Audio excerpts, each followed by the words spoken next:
الحمد للہ رب العالمین والصلاة والسلام علی سید المرسلین وعلی آلہ واصحابہ اجمعین، اما بعد فاعوذ باللہ من الشیطان الرجیم، بسم اللہ الرحمن الرحیم۔ ولا تقولوا لمن يقتل في سبيل الله اموات بل احياء ولكن لا تشعرون۔ آمنت بالله صدق الله العلي العظيم۔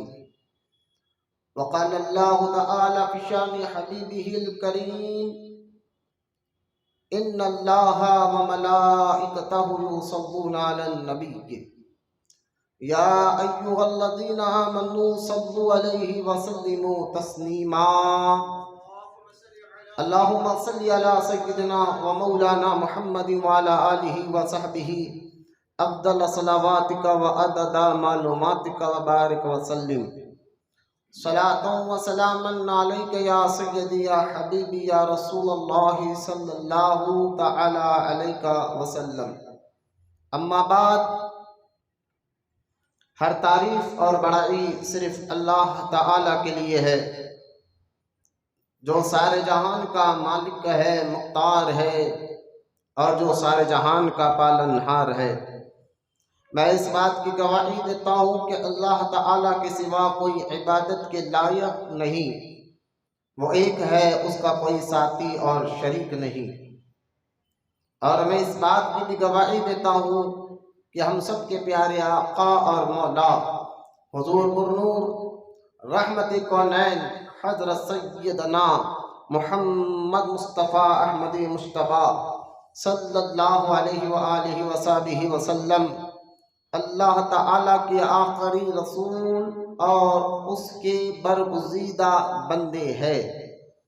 اللہ تعالیٰ حضور اکرم نور مجسم رحمت عالم صلی اللہ علیہ وآلہ وصحبہ وسلم پر، اہل بیت، صحابہ کرام، تابعین اور تبع تابعین، اولیاء امت پر قیامت تک بکثرت رحمتیں اور برکتیں نازل فرماتا رہے۔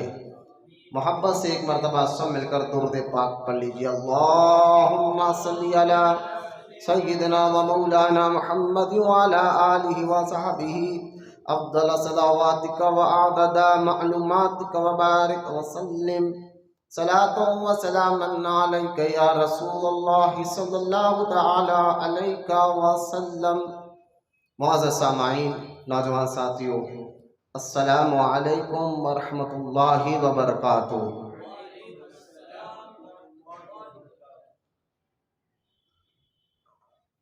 جو آیت مبارکہ میں نے سورہ بقرہ کی پڑھی ہے، اس کے بارے میں آپ کے سامنے کچھ بولوں۔ آئیے سب سے پہلے طریق اہل سنت و جماعت کے مطابق درود پاک کی فضیلت اور اس کی اہمیت کو سماعت کر لیں۔ بے شمار احادیث درود پڑھنے پر، اس کے فضائل پر کتب احادیث میں، کتابوں میں بہت سے احادیث موجود ہیں۔ درود پاک ایک ایسا وظیفہ ہے، خود اللہ تعالیٰ بھی قرآن میں فرماتا ہے کہ اللہ اور اس کے فرشتے حضور پر درود و سلام بھیجتے ہیں۔ اور حدیث پاک میں بھی بے شمار جو ہے احادیث ہے، اس میں سے ایک حدیث میں آپ کو سنانے جا رہا ہوں۔ حدیث پاک میں آتا ہے، سرکار مدینہ علیہ السلام نے ارشاد فرمایا: جو مجھ پر دنیا میں کثرت سے درود پڑھے گا، قیامت کے میدان میں وہ میرے سب سے زیادہ قریب رہے گا۔ یقیناً درود پاک پڑھنے سے اللہ تعالیٰ نیکیاں بھی عطا فرماتا ہے، گناہ بھی معاف فرماتا ہے۔ درود پڑھنے والوں کو اللہ تعالیٰ دونوں جہاں میں کامیابی عطا فرماتا ہے۔ کثرت سے درود پڑھنے پر وہ بندہ قیامت کے دن حضور کے قریب رہے گا۔ تو شاہ عبدالحق محدث دہلوی رحمۃ اللہ تعالیٰ علیہ سے پوچھا گیا کہ ایک مسلمان کو، ایک مومن کو، حضور کے غلام کو روزانہ کثرت سے درود پڑھنا، یعنی کم سے کتنی مرتبہ پڑھے تاکہ اس کا شمار کثرت سے درود پڑھنے والوں میں ہو جائے، یعنی اس کا نام لکھا جائے کہ یہ بندہ کثرت سے درود پڑھتا ہے، تو کتنی مرتبہ پڑھنا چاہیے؟ تو شاہ عبدالحق محدث دہلوی رحمۃ اللہ تعالی علیہ فرماتے ہیں اگر روزانہ بندہ 350 مرتبہ بھی درود پڑھ لے، سارا دن میں 350 مرتبہ درود پڑھ لے تو اس کا شمار کثرت سے درود پڑھنے والوں میں اس کا نام لکھا جائے گا۔ لہذا اپنی عادت بنا لے درود پاک، بہت سے اس کے اندر فائدے ہیں، دنیا میں بھی ہے اور آخرت میں بھی ہے۔ لوگ کہتے ہیں نا کہ حضور ہمارا کاروبار نہیں چل رہا، ہم پریشان ہیں، تو آپ درود پڑھیں، انشاءاللہ اللہ تعالیٰ درود پاک پڑھنے میں بے شمار فائدے دنیا اور آخرت کے رکھے۔ اللہ ہم کو کہنے سننے سے زیادہ عمل کی توفیق عطا فرمائے۔ آئیے محبت سے ایک مرتبہ درود پاک پڑھیں، سو مل کر اللہم صلی علی سیدنا و مولانا محمد وعلی آلہ وصحبہ افضل صلواتک وعدد معلوماتک بارک وسلم صلاۃ و سلام علیک یا رسول اللہ صلی اللہ تعالی علیہ وسلم۔ گزشتہ جمعہ ہم نے الحمدللہ فضائل اہل بیت کی محبت ایمان کا حصہ ہے، اس پر بات کی ہے اور بہت دیر تک ہم نے الحمدللہ گزشتہ جمعہ بیان کیا تھا، کیونکہ اب یوم عاشور جو 10 محرم کا دن ہے، بالکل کل کا دن وہ قریب آ چکا ہے۔ تو کل کا دن جو ہمارے یہاں شہادت کا دن بھی ہم کہتے ہیں، کیونکہ یوم عاشور یعنی عاشور کہتے ہیں 10 تاریخ کو، 10 محرم کے دن کو سید السادات سید الشہداء امام علی مقام امام حسین رضی اللہ تعالیٰ عنہ کی شہادت کا دن ہے۔ تو آج ہم انہی کے بارے میں سماعت فرمائیں گے، پیغام کربلا کیا ہے، اس سے ہمیں کیا سبق ملتا ہے، کیا پیغام ملتا ہے۔ پھر آج میں انشاءاللہ تعالیٰ اس بات پر بھی آپ کے سامنے بات رکھوں گا کہ غم منانا چاہیے۔ لوگ کہتے ہیں 10 محرم کو گھر میں جھاڑو نہیں مارنا چاہیے، نئے کپڑے نہیں پہننا چاہیے، کوئی اچھا پکوان نہیں کرنا چاہیے، اس طرح کے باتیں بھی بہت زیادہ ہمارے اندر بہت دھیرے دھیرے یہ ساری باتیں شیعوں کے اندر رہتی تھی، لیکن ہمارے سنیوں کے اندر بھی کافی دھیرے دھیرے یہ داخل ہو چکی ہے، ہو رہی ہے۔ تو اصل پیغام ہے کیا کربلا کا، اصل اس کو سمجھنا ہے۔ انشاءاللہ آج کی اس بیان میں ہم کو یہی بات سمجھنا ہے کہ اصل ہمیں کرنا کیا چاہیے اور اس سے پیغام کیا لینا چاہیے، کیونکہ نوجوان نسل یوں ہے، آگے چل کے دین کی ذمہ داری اپنی حیثیت کے مطابق آپ سب کو بھی سنبھالنا ہے، تو اس کو بڑا غور سے آج کے اس ٹاپک کو آپ سن لیں۔ لیکن سب سے پہلے میں اپنے اس ٹاپک پر آؤں کہ غم منانا چاہیے نہیں منانا چاہیے، ساری باتیں آپ کے سامنے رکھوں۔ آئیے سب سے پہلے ہم قرآن کی جو آیت میں نے پڑھی ہے اس کا معنی اور ترجمہ آپ کے سامنے رکھتا ہوں۔ قرآن پاک میں سورہ بقرہ میں اللہ تعالیٰ نے ارشاد فرمایا وَلَا تَقُولُوا فِي سَبِيلِ اللَّهِ أَمْوَاتٌ بَلْ أَحْيَاءٌ وَلَكِنْ لَا تَشْعُرُونَ۔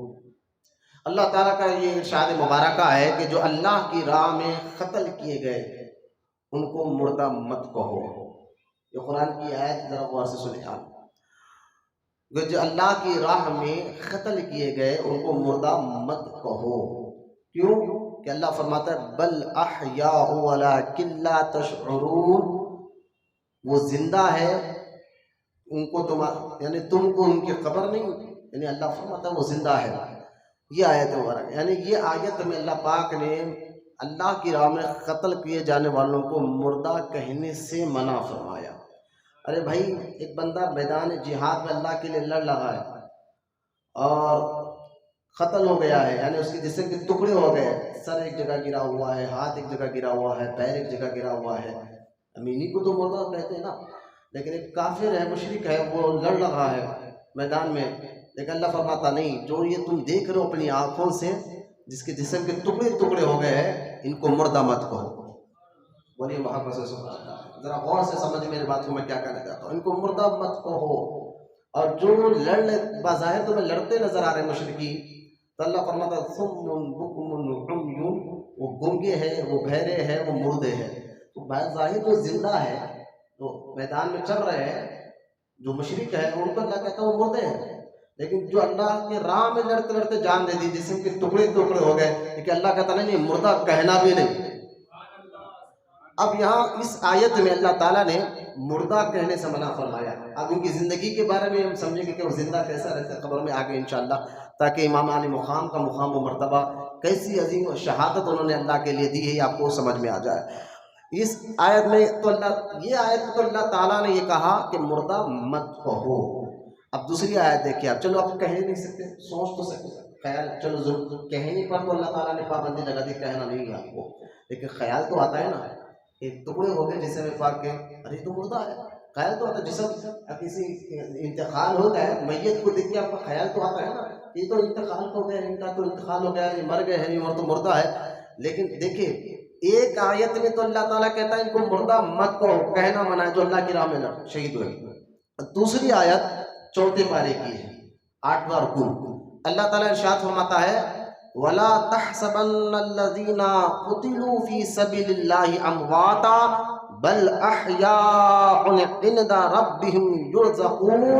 اللہ فرماتا ہے ایک آیت میں تو اللہ کہتا ہے کہ مردہ مت کہو، اور دوسری آیت میں فرماتا ہے جو اللہ کی راہ میں قتل کیے ان کو مردہ سوچو بھی مت.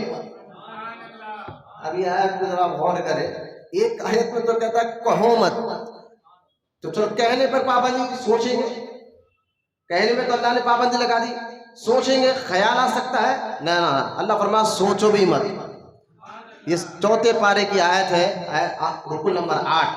وَلَا تَحْسَبَنَّ الَّذِينَ قُتِلُوا فِي سَبِيلِ اللَّهِ أَمْوَاتًا، جو اللہ کی راہ میں قتل کیے گئے انہیں مردہ خیال میں مت کرو، بلکہ اللہ فرماتا ہے بل احیاء عند ربهم یرزقون، وہ اللہ کے ہاں زندہ ہے اور اللہ ان کو روزی رزق بھی دیتا ہے.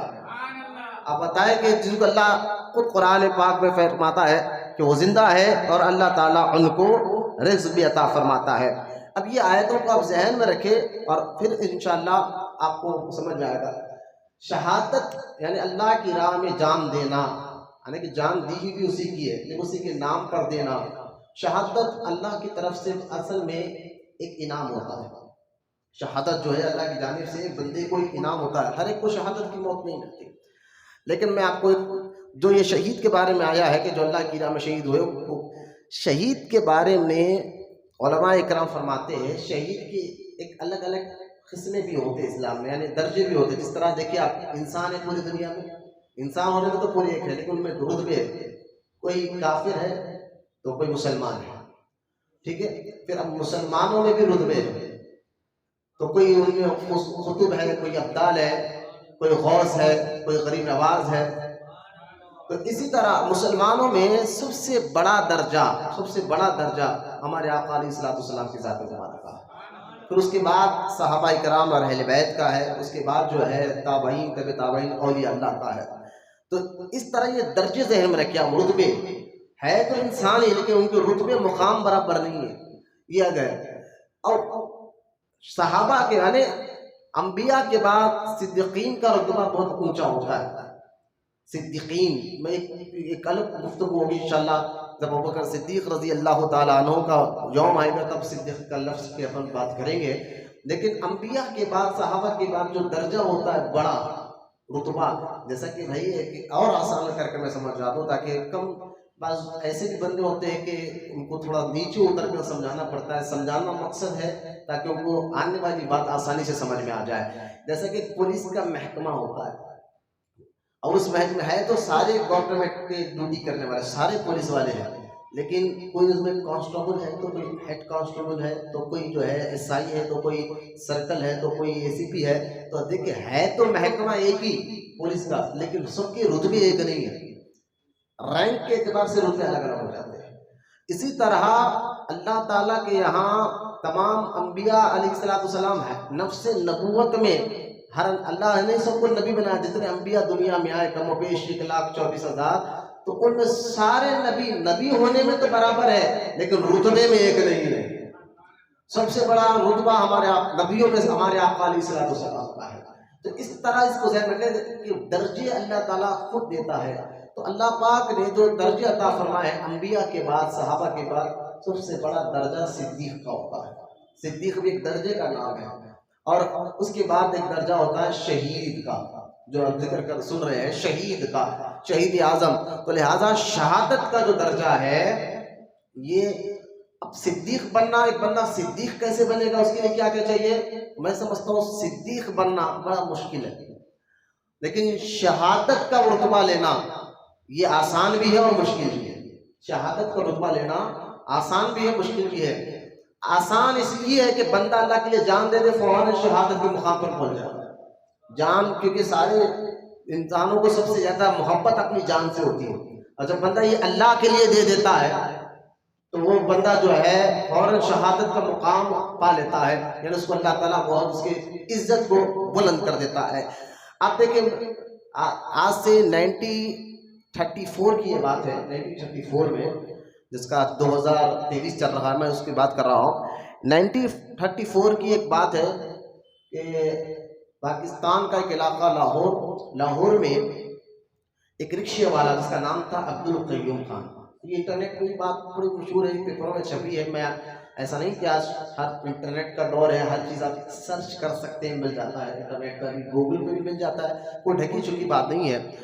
مجھے پتا 1934 میں یہ واقعہ ہوا تھا کہ نام تھا اس کا عبدالقیوم خان، اور تھا وہ ایک معمولی سا رکشے والا، ٹھیک ہے، رکشہ چلاتا، وہ رکشہ جو گھوڑے والے رکشے ہوتے ہیں، دونوں باہر بیٹھے، جو گھوڑے والے رکشے ہوتے ہیں نا، جو گھوڑا رکھ کر ٹانگا چلاتے ہیں، وہ چلاتا تھا۔ مجھے بتائیے کہ وہ ایک لاہور کی ایک چھوٹی سی گلی میں رہتا تھا، اور اس کو پہچانتا، کوئی اس کو باقی نہیں تھا۔ آج کل کون غریبوں کو منہ لگاتا ہے؟ ماشاء اللہ، میں آپ کی بات نہیں کرتا ہوں، لیکن ہو رہا ہے، تو کوئی ان کو پہچانتا نہیں تھا۔ لاہور میں وہ رہتے تھے۔ ایک دن ایک سواری کو لے کر وہ کوٹ کے سامنے سے گزر رہے تھے، تو کوٹ کے باہر بہت سے لوگوں کا مجمع تھا، تو رکشے والے صاحب نے کہا کہ بھائی یہ کیا بات ہے کہ آج کوٹ میں بہت زیادہ لوگ نظر آ رہے ہیں؟ تو اس کو بتایا گیا کہ بھائی کہ ایک شخص ہے جس نے ہمارے نبی کی شان میں گستاخی کی ہے، ہمارے نبی کی شان میں گستاخی کی ہے، لہٰذا اس کا آج پیشی ہے، اس کی سنوائی ہے، اس کے بارے میں ہم لوگ دیکھنے ہیں کہ اس کا فیصلہ کیا ہوتا ہے، کیونکہ اس وقت جج کوٹ کے اندر جج بھی انگریز ہوا کرتے تھے، یہ تب کی بات ہے۔ ابھی دیش آزادی والی تو کوٹ کے اندر بھی ججز بھی جو ہے انگریز ہوا کرتے تھے، تو کہا کہ اس کی پیشی ہے، تو اس کو بڑا غصہ ہے کہ میرے آقا کی شان میں آپ نے کہا۔ اب فوراً وہ گھر گیا، ایک چھوٹا سا ہتھیار لیا، کوٹ کے اندر گھس کر سنوائی کے دوران اس کو قتل کر دیا، اس گستاخ رسول کو اس نے کیا کیا؟ قتل کر دیا۔ جب قتل کر دیا، کیونکہ جج کے سامنے یہ معاملہ ہوا، کوٹ کے اندر ہوا، اس کو پکڑ لیا گیا، پکڑ کر کے اس کو پھانسی کی سزا سنا دی گئی۔ بڑے بڑے وکیلوں نے اس کو کہا کہ تو جھوٹ بول دے کہ میں نے نہیں مارا، ہم چھڑا لیں گے، تو رکشے والا کہتا نہیں، میں نے تو جان بوجھ کر اللہ کے لیے جان دیا ہے، شہادت کو خریدا ہے میں نے، یہ موت کو میں نے گلے لگایا حضور کے لیے، اللہ کے لیے، اب میں جھوٹ نہیں بولوں گا۔ تو لہٰذا اس کو بتائیے کہ جب اس کا نے قتل کیا، اس کو سنوائی ہوئی اور اس کو پھانسی کی سزا مل گئی، اور جب پھانسی کے تخت پہ جا رہے تو پورا ہندوستان، اس کا کبھی دیش آزاد نہیں ہوا تھا، تو ابھی پاکستان بنا نہیں تھا، پورا ہندوستان پاکستان پورا کہ لوگ جس نے ایک معمولی سا گلی میں رہنے والا رکشے والا، کوئی اس کو پوچھتے نہیں تھے، لیکن جب شہادت کا مرتبہ ملا تو پوری دنیا اس کو پہچانے لگی، ہر مسجدوں میں اس کے لیے دعا ہونے لگی، ہر محلے میں دعا ہونے لگی، لیکن آخر کار اس بندے نے سچ کہا کہ میں نہیں مارا ہے، اور وہ پھانسی پہ چڑھ گیا۔ اور اس کا جنازہ جب نکلا 1934 میں، تو دیکھنے والوں نے دیکھا کہ لاکھوں کا مجمع اس کے جنازے میں تھا۔ تو شہادت کی موت آسان بھی ہے، مشکل بھی ہے، کیونکہ بندہ اپنی جان بوجھ کر نہیں دیتا، جان سے بڑی محبت کرتا ہے، تو شہادت جس کو مل جائے شہادت کی موت، اس کا رتبہ بڑا اونچا ہو جاتا ہے۔ اب شہید کی موت قسمیں بھی ہیں، بعض شہید وہ ہے اگر اللہ کی راہ میں جان دے دے تو ان کے خون والے کپڑوں کے ساتھ ہی ان کو جنازہ پڑھا کر دفن کر دیا جائے گا، یعنی ان کو غسل نہیں دیا جائے گا، کفن نہیں پہنایا جائے گا، اسی کپڑے کے ساتھ جس کپڑے کو اللہ کی راہ میں میدان میں دشمنوں سے لڑتے، اللہ کے دشمنوں سے لڑتے لڑتے جان دے دیتے، تو اسی خون والے کپڑے کے ساتھ ان کو جو ہے قبر کے اندر لٹا دیا جائے گا جنازہ پڑھ کر۔ ایک شہید ہے، یہ شہیدوں میں اس شہید کا مرتبہ بہت اونچا ہوتا ہے، جو اب آگے میں بتاؤں گا۔ اور بھی شہید ہوتے ہیں بعض لوگ جن کو اللہ تعالیٰ شہید جیسا ثواب عطا فرماتا ہے۔ پہلے آپ شہید کا معنی اور مفہوم آپ سمجھ جائے، اس لیے میں آگے چل کر میں آپ کو بات امام حسین آپ کو آسانی سے سمجھ میں آ جائیں گے رضی اللہ تعالیٰ عنہ۔ تو دیکھیں بعض شہید ہو بھی اب آگے چلے، احادیث پاک میں آتا ہے اگر کوئی شخص پیٹ کے درد میں مر جائے، پیٹ کا درد تھا اس میں اس کا انتقال ہوگا دوائی کرانے کے بعد تو پیٹ کے درد سے مر جائے، اللہ اس کو بھی شہید کا ثواب عطا فرماتا ہے۔ آگے دیکھیں پھر آپ اگر کوئی جو ہے نا جل کر مر جائے، دیکھیں جان بوجھ کر جلنا یہ الگ بات ہے، یہ تو خودکشی اور یہ حرام ہے اسلام میں، جان بوجھ کر جلنا، لہذا حدیث میں آتا ہے اگر کوئی غفلت سے جل جائے، جل کے مرے، اللہ اس کو بھی شہادت کا ثواب عطا فرماتا ہے، بولتے رہے سبحان اللہ۔ ابھی میں نے شہید کا مقام بتا دیا آپ کو قرآن کی آیتوں سے۔ اب آگے دیکھیں اگر کوئی پانی میں ڈوب کر مر جائے، پھر میں یہ کہہ رہا ہوں جان بوجھ کر کودنا یہ حرام ہے، جان بوجھ کر آگ لگا لینا یہ تو حرام ہے، اللہ رسول کو ناراض کرنے والا کام ہے۔ بلا اتفاقی واقعہ ہو کے ڈوب کے مر گئے، اتفاقی واقعہ ہو کے جل کے مر گئے، تو اللہ تعالیٰ جل کے مرنے والوں کو، ڈوب کے مرنے والوں کو بھی شہید کا ثواب عطا فرماتا ہے۔ لیکن یہ شہید، ان شہید جو میدان میں جنگ میں شہید ہو ان سے کم درجے میں ہوتے ہیں، لیکن شہید جیسا ثواب اللہ ان کو ضرور عطا فرماتا ہے۔ تو پیٹ کا درد ہے، اور ایک حدیث پاک میں آتا ہے اگر کوئی بندہ روزانہ وضو کر کر سونے سے پہلے اور اسی رات اس کا انتقال ہو جائے تو اللہ اس کو بھی شہادت کا ثواب عطا فرماتا ہے۔ تو لہٰذا اپنی عادت بنائے، ڈیلی وضو کر کر سونے کی عادت بھی ڈالے، تو ایک شہید وہ بھی ہوتا ہے۔ اب یہ جتنے میں شہید ہے، جنگ کے مرنے والا، ڈوب کے مرنے والا، پیٹ کے درد سے مرنے والا، وضو کر کر سو رہا تھا مرنے والا، دب کے مرنے والا، یعنی سو رہا گیا اچانک دھڑم سے دیوار گر گئی، کچھ چیز میں دب گیا اچانک سے تو اس کی انتقال ہو گیا، وہ بھی شہید ہے، اللہ اس کو بھی شہادت کا ثواب عطا فرماتا ہے۔ یہ سارے شہیدوں کے بعد اب میں آپ کو حدیث سناتا ہوں، اس حدیث میں ایک بہت بہترین بات آپ کو سمجھ جائیں گے انشاءاللہ۔ اب ان شہیدوں میں جو پیٹ کے درد سے مرے، جل کے مرے، ڈوب کے مرے یا دب کے مرے، یہ جو شہید ہوتے ہیں لیکن ان کا غسل بھی ہوگا، جنازہ بھی ہوگا، جب فرق دیکھ لیا، لیکن وہ خبر میں لٹایا جائے گا ان کو، لیکن ان کے خبر کی تختی پر شہید لکھا نہیں جائے گا، لیکن شہیدوں جیسا ثواب ضرور ملے گا۔ لیکن جو اللہ کی راہ میں لڑتے لڑتے جان دے دے اللہ کے لیے، تو ان کو اسی کپڑے میں دفنایا جائے گا، جنازہ پڑھ کر غسل نہیں جائے گا، اسی کا کیا کہ یہ خون اللہ کی بارگاہ میں گواہی دے، اسی کپڑے میں دفنایا جائے گا، اور جب ان کا انتقال شہید ہو جائے میدان میں تو پھر وہ جب ان کے قبر میں ان کو لٹایا جائے تو ان کی تختی پہ بھی شہید لکھا جائے گا کہ یہ بزرگ شہید ہے، جیسا کہ حضرت سرکار شہید حسن بن احمد شہید تبلیغ دین کے لیے آتے ہیں، عظیم موسیٰ ندی کے کنارے یہاں بیٹھ کر اللہ کی عبادت بھی کرتے تھے، لوگوں کو تبلیغ بھی کرتے تھے۔ آخرکار دشمنوں نے اچانک آپ پر حملہ کیا اور آپ لڑتے لڑتے شہید ہو گئے، اس لیے آپ دیکھیے حضرت کا مزار پر نام کے ساتھ شہید لکھا ہوا ہوتا ہے۔ تو جو اللہ کی راہ میں میدان میں لڑتے لڑتے شہید ہو جائے تو ان کا نام ان کے قبر کی تختی پہ بھی لکھا جائے گا کہ یہ شہید ہے۔ اب میں آپ کو ایک حدیث پاک سناتا ہوں، دیکھیے آپ، جو یہ حدیث مبارکہ اشرت الاعمال میں شاہ عبد الحق محدث دہلوی نے مشکات شریف میں بھی حدیث پاک موجود ہے، ذرا یہ حدیث کو غور سے سنیں، تکان اپنی سستی کو دور کرتے ہوئے میری بات کو غور سے سنیں، میں کہنا چاہتا ہوں تاکہ امام حسین یہ حدیث سنا کر میں کربلا کی طرف لے کے جاؤں گا آپ کو۔ حدیث پاک ہے، نبی کریم صلی اللہ تعالی علیہ وسلم فرماتے ہیں جو لوگ لڑائی میں یعنی اللہ کے لیے لڑائی میں قتل کیے جاتے ہیں ان کے 3 قسم کے وہ لوگ ہیں، سرکار فرماتے ہیں۔ پہلا، ایک وہ مومن جو اپنی جان اور اپنا مال سے اللہ کی راہ میں لڑے اور دشمنوں سے خوب مقابلہ کرے یہاں تک کہ قتل کر دیا جائے، یہ وہ شہید ہے جو صبر اور مشقت کے امتحان میں کامیاب ہوا، یہ وہ شہید ہے کہ اللہ تعالیٰ عرش کے نیچے، یعنی وہ یہ شہید اللہ تعالیٰ کے عرش کے نیچے خیمہ ہے اور خیمہ میں وہاں رہے گا۔ یعنی ایک بندہ ہے مومن اپنے مال بھی لے کر گیا، یعنی مال سے بھی اللہ کی راہ میں خرچ کیا اور جان بھی دے دی، دشمنوں سے لڑتے تھے، مال بھی خرچ کیا اور اللہ کے لیے اور جان بھی میدان میں دے دی۔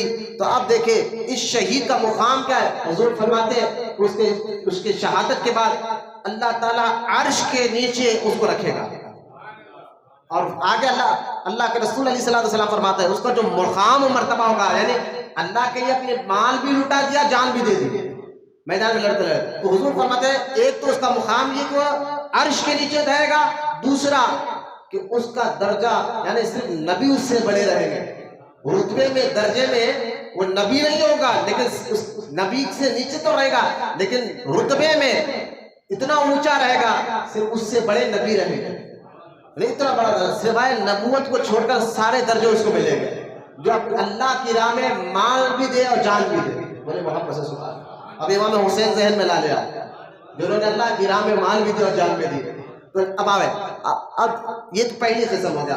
اب سرکار علیہ السلام فرماتے ہیں ایک دوسری قسم وہ ہے، دوسری قسم وہ ہے کہ ایک بندہ کے اعمال، ایک مومن ہے جو اللہ کی راہ میں لڑ رہا ہے لیکن اس کے اعمال کچھ اچھے بھی تھے کچھ برے بھی تھے، نیک بھی تھے، نیکیاں بھی تھے، گناہ بھی تھے، لیکن اس کو بھی توفیق ہو گئی اور وہ لڑنے گیا اور اپنی جان اللہ کے لیے دے دیا، کیونکہ اس کے اعمال جو ہے نا کچھ اچھے برے دونوں میں تھے، لہٰذا دی لیکن اللہ کے لیے جان۔ اللہ کے رسول علیہ السلام فرماتے ہیں اس کو قیامت کے دن اللہ تعالیٰ فرمائے گا جنت کے دروازے کھول دو، یہ شہید جس دروازے سے چاہے جنت میں داخل ہو جائے۔ یہ درجہ دوسرے قسم کا. اب تیسرے قسم کے شہادت سنیں آپ ذرا غور سے کہ ایک وہ منافق ہوتا ہے جو منافق سنیں. سورہ منافقون 28واں پارہ بھی آپ پڑھ کر دیکھیں. سورہ توبہ میں بھی منافقوں کا ذکر ہے, سورہ بقرہ میں بھی منافقوں کا ذکر ہے. لہٰذا منافق وہ آسان کر کے میں سمجھاتا ہوں, زبان سے تو کلمہ پڑھتے ہیں لیکن دل میں ایمان نہیں ہوتا. یعنی ایک ہوتا ہے کھلا ہوا کافر جس کو ہم پہچان لیتے ہیں, دیکھ لے کے یہ تو کافر ہے. ایک ہوتا ہے چھپا ہوا کافر, یعنی سر پہ ٹوپی بھی ہوتی ہے, پیشانی پہ نماز کا گٹا بھی ہوتا ہے, داڑھی بھی ہوتی ہے, لیکن اللہ کے رسول سے دشمنی ہوتی ہے, جس کو آج کے دور میں وہابی کہتے ہیں, بدعقیدہ کہتے ہیں. اب سنیں آپ, ایک سرکار فرماتے تیسرا قسم کا وہ منافق ہوتا ہے جو اللہ کی راہ میں اگر جان بھی دے دے, اللہ کی راہ میں میدان میں لڑتے لڑتے جان بھی دے دے, تب بھی اللہ اس کی شہادت کو قبول نہیں کرے گا, بلکہ جو ہے اس کو دوزخ میں بھیجائے گا. مجھے بتائے کہ ایک منافق جان بھی اللہ کے لیے دے دے, جان بھی دے دے کیونکہ اس کے دل میں حضور سے دشمنی تھی, اب اس کی شہادت کو اللہ قبول نہیں فرماتا ہے. تو ذرا اس حدیث کو ذہن میں رکھتے ہوئے میں آپ سے یہ کہنا چاہتا ہوں, جو آج کے وہابی بدعقیدہ جو نمازیں پڑھتے ہوئے آپ کو نظر آتے ہیں, روزے رکھتے ہوئے نظر آتے ہیں, بعض لوگ ہم سے کہتے ہیں مولانا یہ وہابی کو تو آپ بہت زیادہ بولتے ہیں, وہ بھی نماز بھی پڑھتے ہیں, کلمہ بھی پڑھتے ہیں, روزہ بھی رکھتے ہیں, کیا ان کی نماز اللہ قبول نہیں کرے گا, ان کا روزہ اللہ قبول نہیں کرے گا؟ میں نے کہا سنو, اگر یہ اپنی جان بھی دے دے تو اللہ کی جان کو دینا بھی قبول نہیں کرتا. یہ جان بھی اگر دے دے وہابی بدعقیدہ, کیوں؟ کیونکہ ان کے دلوں میں بغض ہے حضور سے, انہوں نے حضور کے بارے میں بے ادبیہ کی ہے, گستاخیہ کی ہے, کتابیں بھری پڑھی ہے. اب یہاں سے پتہ چلا اصل جان ہے ایمان کی حضور.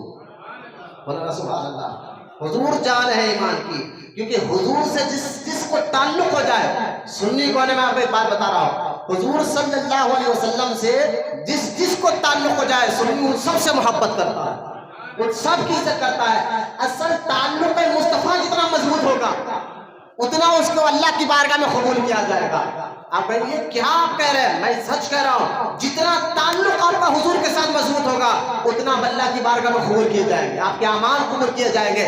آپ کہیں گے اس کا دلیل کیا ہے؟ میں نے کہا سورہ عمران پڑھ کر دیکھو, اللہ ارشاد فرماتا ہے قل ان کنتم تحبون اللہ فاتبعونی یحببکم اللہ. اللہ فرماتا ہے قل, کیونکہ کچھ مشرک کہنے لگے حضور کے پاس آئے, آ کر کہنے لگے مشرک کہ ہم تو اللہ سے محبت کرتے ہیں, آپ سے نہیں کرتے, ہم آپ کو نبی نہیں مانیں گے, اللہ کو مانیں گے, اللہ کو ایک مانیں گے. مشرک کہہ رہے ہیں اللہ کو ایک مانیں گے لیکن آپ کو نہیں مانیں گے, آپ رسول ہیں ہم نہیں مانتے, آپ نبی ہیں ہم نہیں مانتے, لیکن اللہ کو مانیں گے. وہ ایک ہے, وہ ایک ہے, تنہا ہے, اسی نے کائنات کو بنایا ہے, ہم اس کو مانیں گے. اب دیکھیں بات تو دیکھیں میں سچ دیکھیں کہ اللہ کو تو مانیں گے لیکن رسول کو آپ کو نہیں مانیں گے, آپ کو رسول نہیں مانیں گے, آپ کو نبی نہیں مانیں گے, ڈائریکٹ اللہ کو مانیں گے, اسی کو ایک مانیں گے, اسی کی بات کریں گے. تو اللہ پاک نے قرآن میں فرمایا قل, محبوب کہیں ان سے ان کنتم تحبون اللہ, ان سے کہہ دے تم یہ دعویٰ کرتے ہو کہ ہم اللہ سے محبت کرتے ہیں, آپ سے نہیں, ہم اللہ کا ادب کریں گے آپ کا نہیں, ہم اللہ کی عزت کریں گے آپ کی نہیں. تو اللہ فرماتا ہے قل ان کنتم تحبون اللہ, اے محبوب کہہ دے ان سے کہ قل ان کنتم تحبون اللہ فاتبعونی, اگر تم یہ بات میں سچے ہو کہ تمہارے دل میں اللہ سے محبت ہے, واقعی اگر تم یہ سچ کہہ رہے ہو تو ان کو چاہیے وہ تیری غلامی میں آ جائے. بولے محبت سے دوبارہ فاتبعونی, قرآن کی آیت پڑھو, بولے سبحان اللہ, فاتبعونی, تیری غلامی میں آ جائے, تیرے جو غلام بن جاتے ہیں. تو اللہ فرماتا ہے جو تیری غلامی میں ہے, جو تیرے ذریعے مجھ کو مانتے. بولنا سبحان اللہ. اگر عشق کی بات بہت آسان کر کے اردو سمجھ میں آ رہی ہے نا میں کہنا کیا چاہتا ہوں, تو آپ کے چہرے بتانا چاہیے. اللہ فرماتا ہے محبوب اگر یہ مجھے مانتے نا, تو اگر ڈائریکٹ مانیں گے تو میں ان کو قبول ہی نہیں کروں گا. جو تیرے ذریعے مجھے مانتے ہیں, تجھ کو رکھ کر مجھے مانتے ہیں اور تیرے کہنے پر مجھے مانتے ہیں, یہ کیا کریں محبوب کہ ہم اللہ سے محبت کرتے ہیں, نہ ڈائریکٹ یہ کہیں گے تو میں نہیں مانوں گا. تیرے ذریعے جو مجھ کو مانتے ہیں, اللہ فرماتا اب ان کو کہہ دو کہ میں ان سے محبت کرتا ہوں. یہ حضور کے ذریعے جو رب کو مانتے ہیں, اللہ فرماتا پھر میں ان سے محبت کرتا ہوں. یہ تعلق مصطفیٰ جو صحابہ کا تعلق حضور سے, صحابی کو عزت کیوں کرتے ہیں؟ کیونکہ حضور کے صحابی ہیں.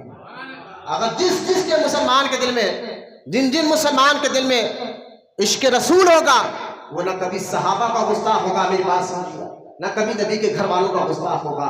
کیوں؟ کیونکہ اب مجھے بتائیے امام حسن اور امام حسین ان کے اولاد سے محبت کرتے کیوں ہے؟ یہ نبی کے نواسے ہیں. میں نے کہا سیدوں سے آپ محبت کرتے کیوں ہے؟ آپ کہیں گے یہ نبی کے خاندان ہے.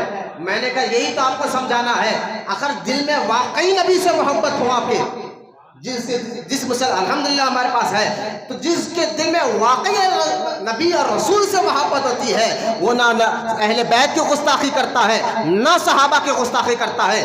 ارے کالے کپڑے والوں شیعو، تم تو اپنے آپ کو نبی کے گھر والوں کے محبت کا دعویٰ کرتے ہو، نعرے تو لگا رہے ہو کہ یا حسن یا حسین، لیکن تم نبی کے صحابہ کے بارے میں گستاخی کرتے ہو، ابو بکر صدیق کے بارے میں گالیاں دیتے ہو، فاروق اعظم کے بارے میں گالیاں دیتے ہو. نہ تمہاری محبت کام آئے گی. کیونکہ اگر واقعی حضور سے محبت ہے تو جس دن سے تعلق حضور کا ہو جائے اس سے بھی بندہ محبت کرتا ہے. بولے محبت سے سبحان اللہ. صحابہ اور اہل بیت سنی دونوں کا ادب کرتا ہے.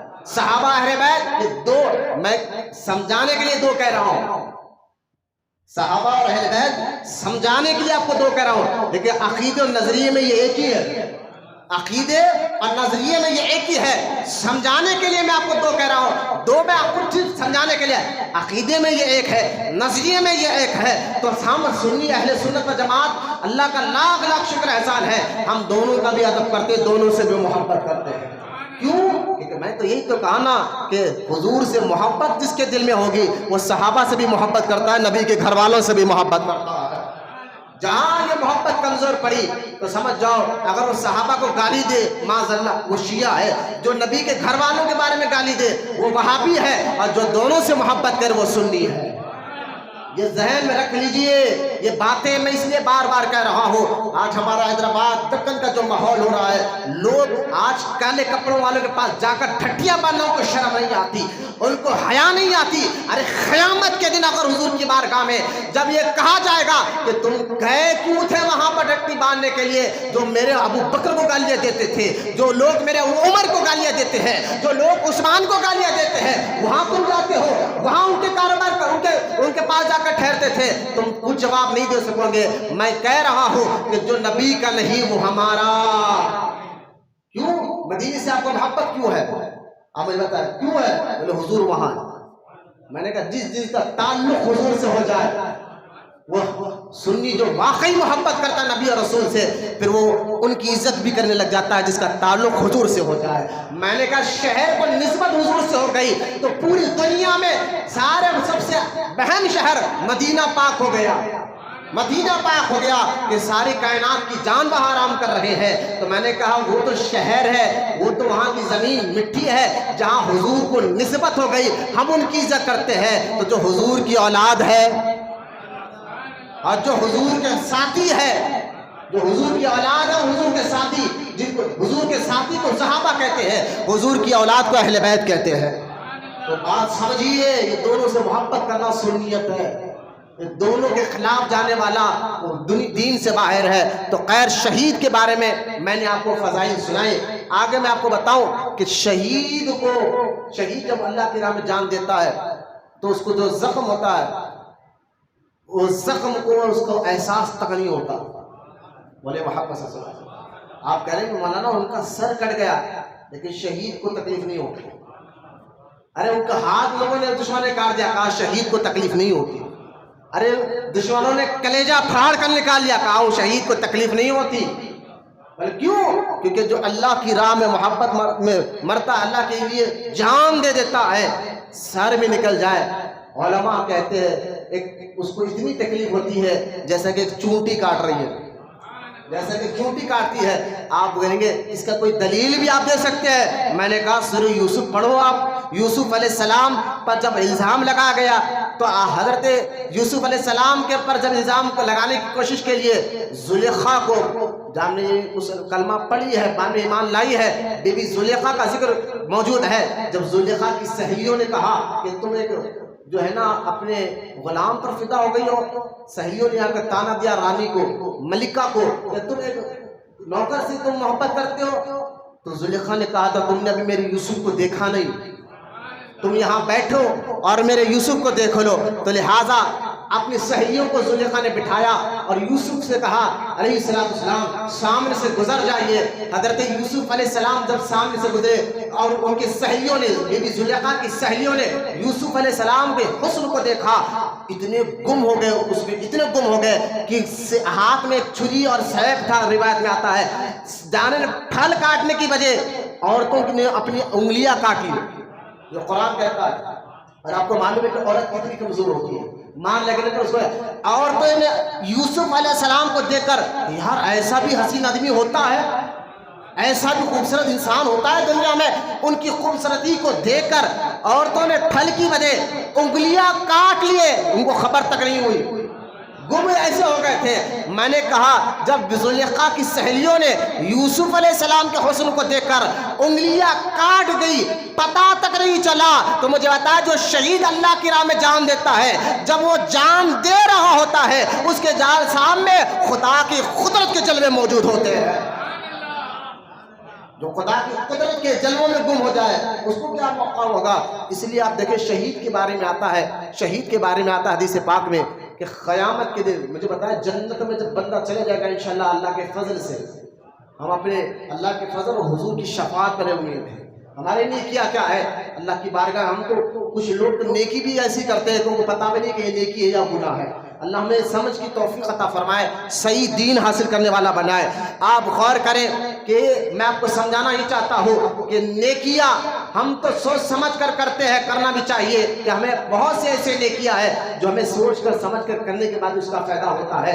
لہٰذا ہم اگر نیکیاں کر بھی لیں، پتہ نہیں قبول ہو یا نہ ہو، لیکن ہم اللہ سے امید اچھی رکھتے ہیں کہ ہم اللہ کی رحمت پر امید رکھتے ہیں، ہمیں یقین ہے۔ لیکن پھر بھی دیکھیں آپ بزرگان دین سے پوچھا گیا آپ کو امید ہے کہ اللہ کی بارگاہ میں آپ قبول ہو جائیں گے؟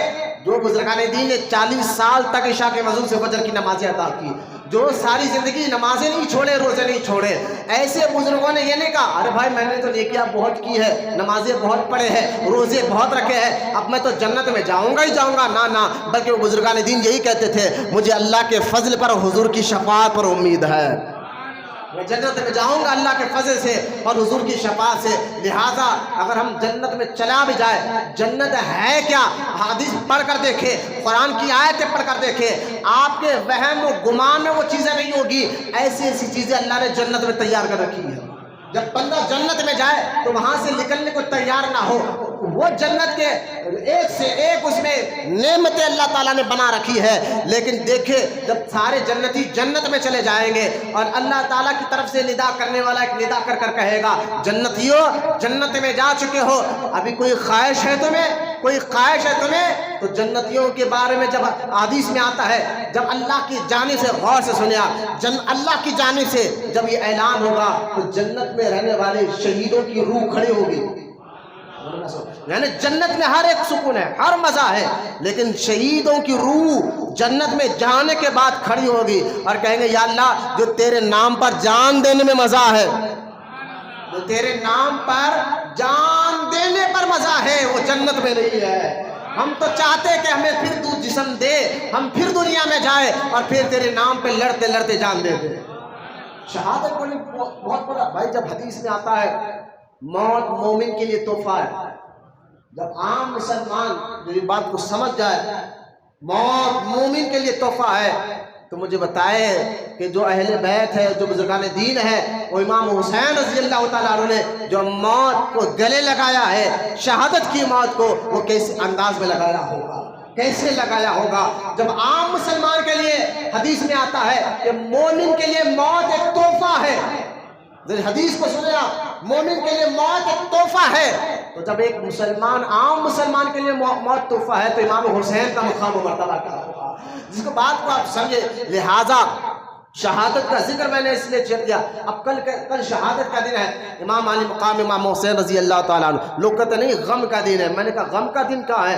آپ آؤ میں آپ کو بتاؤں کل کرنا ایکچولی کرنا کیا چاہیے. میں آپ کو انشاءاللہ آپ کو سمجھانے سے پہلے ایک بات بتاؤں. یہی سوال امام اہل سنت امام محمد رضا خان علیہ رحمت رضوان سے ہوا تھا. حضور یوم عاشور یعنی 10 محرم کو کرنا کیا چاہیے, غم منانا چاہیے یا نہیں منانا چاہیے, کرے تو کیا کرے. تو لہذا اعلیٰ حضرت امام محمد رضا خان علیہ رحمت رضوان نے بہت پیاری بات کرتے ہوئے ہمارے ذہنوں کو صاف کیا ہے. بات سمجھیے. آپ دیکھیں پہلے تو یاد رکھیں غم 3 دن کا ہوتا ہے. غم کتنے دن کا ہوتا ہے؟ کسی کا انتقال ہو جائے تو خاندان والے غم کتنے دن منائیں گے؟ یہ حکم شریعت ہے اور اسی کو بچانے کے لیے امام حسین نے جان دی کربلا میں. پہلے آپ قانون کو سمجھیں. قرآن حدیث کے قانون کی دھجیاں یزید اڑا رہا تھا اور اس کو بچانے کے لیے حسین پاک نے جان دی ہے. اگر تمہارے دل میں واقعی حسین پاک سے محبت ہے تو تم شریعت کی دھجیاں نہیں اڑاؤ گے, ان کا مذاق نہیں بناؤ گے. جو شریعت کا حکم ہے حسین پاک نے بتا دیا, وہ جو اللہ اس کے رسول کا حکم ہے اس کو وہاں سر بھی جھکا دینا, اس حکم کے آگے دل بھی جھکا دینا, یہی حسینیت ہے. یہی کربلا کا پیغام ہے. میں آگے چل کر بتاؤں گا. آپ دیکھیں غم 3 دن کا ہوتا ہے. غم 3 دن کا ہوتا ہے. ہاں شوہر کا انتقال ہو جائے تو عورت 4 مہینے 10 دن کا غم ہوتا ہے. 4 مہینے 10 دن. اچھا غم کریں گی کیسا عورت کے لیے؟ اگر شوہر کا انتقال ہو جائے 4 مہینے 10 دن تک غم کا اظہار کرے گی. لیکن کرے گی کیا؟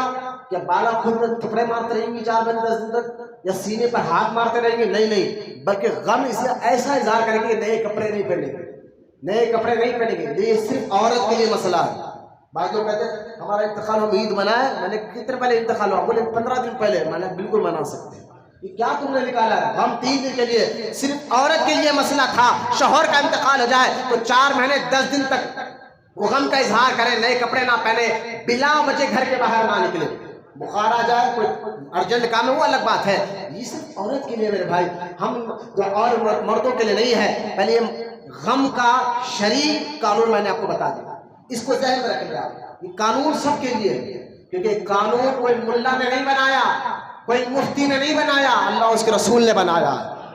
اور آپ مسلمان ہیں نا, اللہ اس کے رسول کے حکم کیا ہے کہ اپنے سر اور دل کو جھکایا کریں. ٹھیک ہے, اب پہلے یہ قانون ذہن میں رکھیں. یہ قانون سب کے لیے, سب کے لیے ہے کہ غم 3 دن کا ہوتا ہے. اب آگے دیکھیے آپ, امام حسین رضی اللہ تعالیٰ عنہ کی شہادت ہوئی 61 ہجری میں, 61 ہجری میں, اور یہ ہجری چل رہی ہے 1445. 1445 یعنی یوں سمجھیے 1400 سال کا عرصہ ہو چکا ہے قریب قریب. اور آج تم بھی غم مناتے ہو.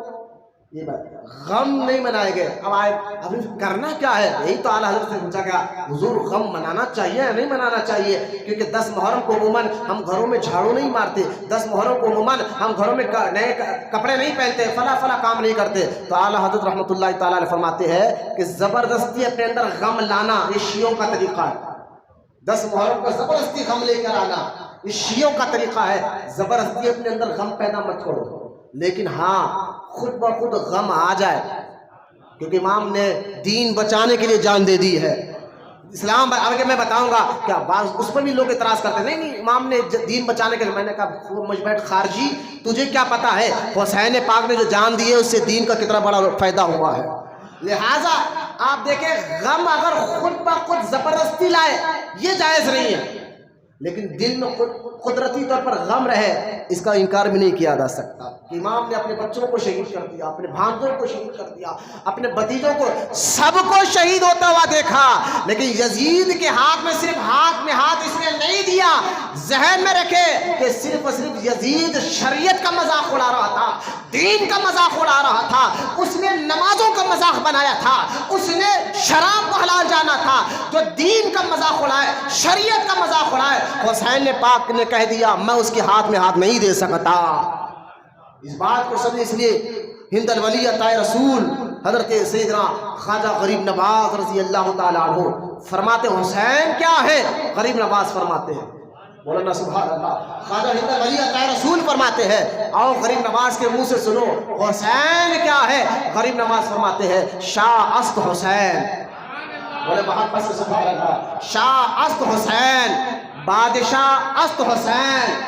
غریب نواز کہتے حسین شاہ ہے, آگے فرماتے حسین بادشاہ ہے.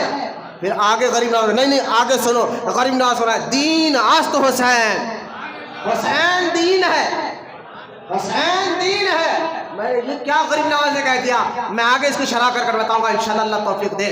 دین آست حسین، غریب نواز کہہ رہے کہ حسین دین ہے، پھر آگے فرماتے نا آگے سنو، دی پناہ است حسین، دین جس سے پناہ میں آیا، جس کے پیچھے دین آ کر بچا وہ حسین ہے۔ اب غور سے سنیں، شاہ است حسین، بادشاہ است حسین، یہ میں نہیں کر رہا ہوں، ہند الولی غریب نواز کہہ رہے ہیں، جن کی ہم چھٹی مناتے ہیں، جہاں ہر بار جاتے ہیں۔ اعلیٰ حضرت فرماتے ہیں اگر تم دعائیں کر رہے ہو اللہ کی بارگاہ میں، کہیں پر بھی تمہاری دعا قبول نہیں ہو رہی ہے، تو اعلیٰ حضرت فرماتے تم اجمیر چلے جاؤ۔ اجمیر شرع اعلیٰ غریب نواز کے مقام کو اعلیٰ حضرت کیسے انداز میں بتا رہے ہیں۔ تم دعا کر کوئی مسئلہ تمہارا حل نہیں ہو رہا ہے، تم نمازیں پڑھ کر دعا کر رہے ہو، تم روزے رکھ کر دعا کر رہے ہو، آس پاس کے بزرگوں کے آستانوں پر جا کے دعا کر رہے ہو، لیکن تمہاری دعا قبول ہی نہیں ہو رہی ہے۔ اعلیٰ حضرت فرماتے ہیں مایوس نہ ہو، اجمیر شریف چلے جا، اور جو وہاں جا کر دعا مانگتا ہے اللہ ضرور قبول فرماتا ہے۔ اعلیٰ حضرت کی نظر سے دیکھو اجمیر شریف ہے کیا۔ اجمیر شریف صرف قوالی کے حد تک نہیں ہے، اجمیر جیسا مقدس مقام صرف جو ہے چھٹی فاتحہ کے حد تک نہیں، چادر کے حد تک نہیں، اجمیر وہ مبارک مقام ہے جہاں دعاؤں کی قبولیت کی گارنٹی اللہ کے ولی اعلیٰ حضرت نے بتایا ہے۔ غور سے سنیں آپ، اجمیر شریف وہ مقام مرتبہ ہے، حضور غریب نواز کو کوئی نہیں جانتا، ہر ہندوستانی پر غریب نواز کا فیضان ہے، ہر ہندوستانی پر میں یہ کہوں آگے بڑھ کر، ہر ہندوستانی پر غریب نواز کا احسان ہے، ہر ہندوستانی پر غریب نواز کا احسان ہے۔ اب اندازہ کریں خواجہ ہند الولی عطائے رسول غریب نواز امام حسین کے بارے میں کیا کہتے ہیں۔ فرماتے ہیں یہ وہابی خواجی آج کے دور میں دیکھیں آپ، جیسا یہ رمضان محرم جیسا مبارک مہینہ آتا ہے، وہ خبیث جس کو جو آٹو چلانے والا تھا، آج پبلک گارڈن کے پیچھے ایک مسجد کے اندر چلا چلا کر تقریر کرتا ہے، ایک ہال لے لے کر کرتا ہے، جس کو لوگ آج حیدرآباد میں عمران کے نام سے جانتے ہیں، جس کو عمران برادر کے نام سے جانتے ہیں۔ کالج والے بچے، یونیورسٹی والے بچے آج اس کی باتوں میں آ کر اپنے دین بھٹک رہے ہیں۔ جو وہابی ہے، بدعقیدہ ہے، اہل حدیث ہے، وہ عمران جیسا بدبخت، اور آج کل نئے نئے لوگ نئی نئی باتیں فطرے کر رہے ہیں۔ اس کی جماعت والے کہتے ہیں حسین جو کربلا کا واقعہ ہوا وہ کرسی کے لیے گئے تھے، وہ سیٹ کے لیے گئے تھے، حسین پاک جو ہے معاذ اللہ سیٹ کے لیے لڑنے گئے تھے، معاذ اللہ یہاں تک انہوں نے بکا کہہ دیا کہ امام حسین معاذ اللہ باغی ہے، باغی، اس طرح کے الفاظ استعمال کرتے ہیں، انہی کو تو وہابی کہا جاتا ہے۔ آپ کہیں گے مولانا آپ تو کہتے ہیں امام حسین دین کے لیے گئے، اور عمران صاحب کہہ رہے ہیں معاذ اللہ باغی تھے، باغی معاذ اللہ، وہ دین کے لیے کرسی کے لیے گئے تھے۔ میں نے کہا دیکھو جس کے پر سارے ہندوستانی پر جس کا احسان ہے وہ ہند الولی غریب نواز سے پوچھو، تو غریب نواز کہتے ہیں میرے حسین کے بارے میں کہتے ہو، غریب نواز کہتے ہیں شاہ است حسین، بادشاہ است حسین، دین است حسین، دین پناہ است حسین۔ آگے غریب نواز فرماتے ہیں سردار ناداد در دست یزید، سر دیا ہاتھ نہ دیا یزید کے ہاتھ میں، سر دے دیا اللہ کے لیے، ہاتھ نہیں دیا یزید کے ہاتھ میں۔ تو غریب نواز فرماتے سردار ناداد در دست یزید، حقا کی بھی لا الہ است حسین، لا الہ کا بقائے لا۔ جب لوگ کہتے ہیں یہ کیا لا الہ کی بنیاد حسین ہے، اعتراض اس پر بھی ہوا، غریب نواز کے شعر پر بھی اعتراض بھابی رہ گیا، بنیاد تو حضور نے رکھی، یہ تم نے کیا کہہ دیا غریب نواز نے کہ حقا کے بے لا الہ است حسین، حقا کے بے لا الہ است حسین، لا الہ کی بنیاد حسین ہے۔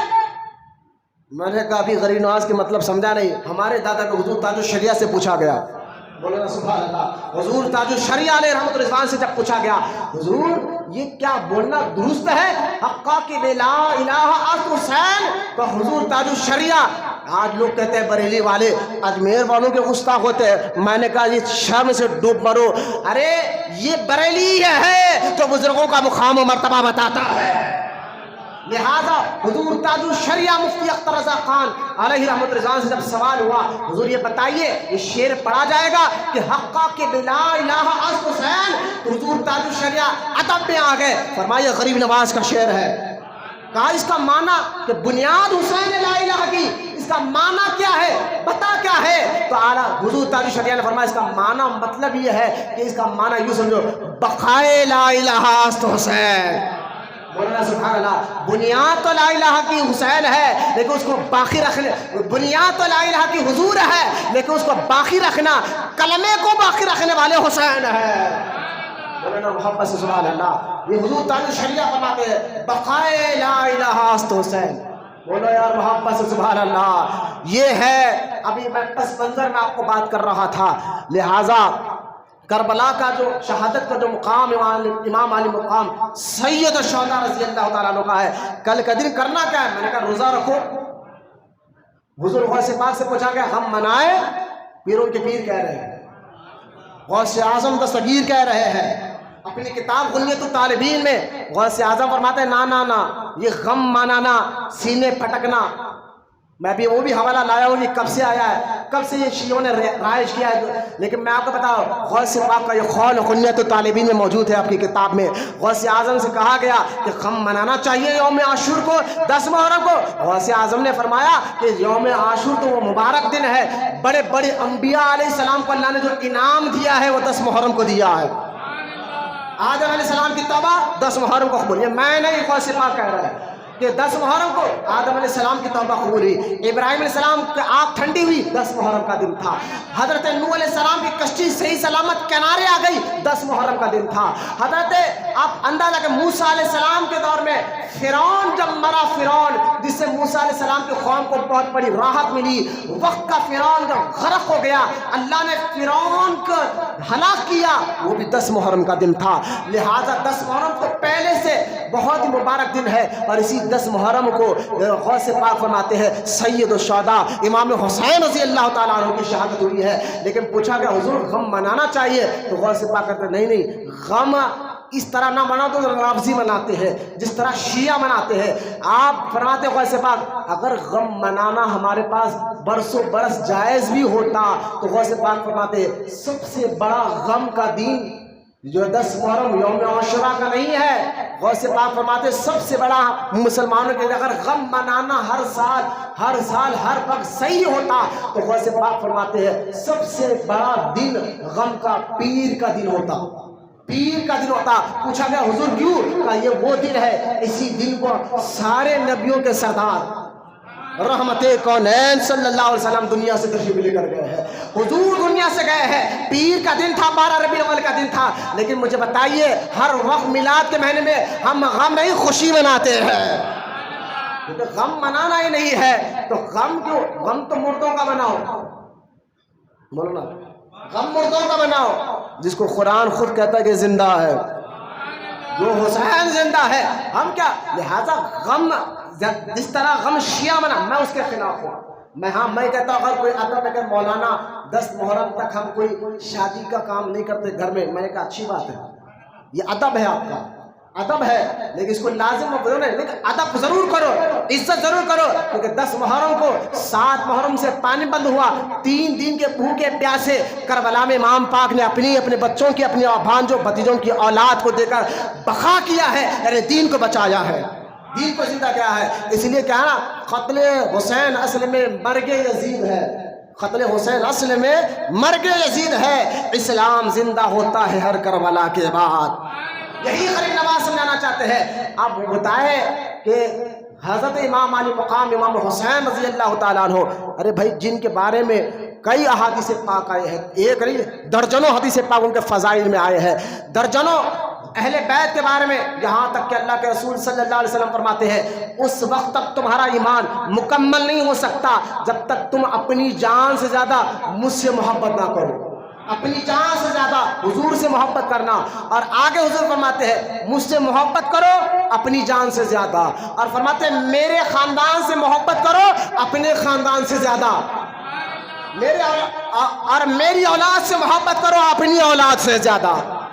ہمیں محبت ہے امام پاک سے اور ان کے سارے سیدوں سے، سارے سادات گھرانے سے، لہٰذا اب یہ کہنا کہ نہیں اب مجھے بتائیں کربلا میں 60 ہجری کا وقت تھا، اب ذرا سنیں پس منظر بالکل وقت قریب آ گیا ہے، لیکن میں آپ کو اہم ٹرننگ پر لا کر روک رہا ہوں۔ اب آپ کو کربلا کا اہم پیغام، کیونکہ میرا ٹاپک یہی ہے کہ پیغام کربلا کیا ہے آپ کو سمجھانا ہے۔ وقت کو مت دیکھیں، میری طرف توجہ کر بالکل اطمینان کے ساتھ چہروں پر خوشی لاتے ہوئے آپ یہ بات کو سمجھے اور آپ کے پیغام کربلا کیا ہے؟